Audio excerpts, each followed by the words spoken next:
আপনি প্রতিবাদ করেছেন? ওই যে কি করে মেরেছে। তৃণমূল কংগ্রেসে মহিলা সমর্থকদের মারধরের অভিযোগ বিজেপির বিরুদ্ধে। ঘটনাটি ঘটেছে কুলতলির গোপালগঞ্জ বুথ 144 নম্বর বুথের ঘটনায় আহত মা ও মেয়ে। অভিযোগ, রবিবার রাত্রে তৃণমূল কংগ্রেসের কর্মী সমর্থকদের বাড়ির সামনে গিয়ে বিজেপি কর্মী সমর্থকেরা তৃণমূল সুপ্রিমো মমতা বন্দ্যোপাধ্যায় ও তৃণমূল কংগ্রেসের বিরুদ্ধে অকথ্য ভাষায় গালিগালাজ করে। তারই প্রতিবাদ করেন তৃণমূলের মহিলা কর্মী। তৃণমূল করেন? হ্যাঁ, কি হয়েছিল? মারলো কেন? ওরা গালাগালি করছে বলে এবার আমরা কাকে বলেছি। গালাগালি করছিল? ওই দিদির নামে। আপনি প্রতিবাদ করেছেন? ওই যে কি করে মেরেছে।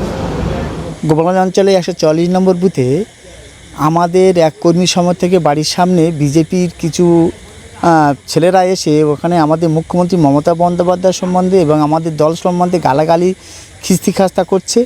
এবং ওই বাড়ির কোনো পুরুষ নেই, এক মহিলা, তার নাম কবিতা মণ্ডল, সে ওই প্রতিবাদ করাতেই তার বাড়ির মধ্যে ঢুকে যায়। সে পালিয়ে বাড়ির মধ্যে যায়, সেখানে গিয়ে তাকে মারধর করে, টানাটানি করে।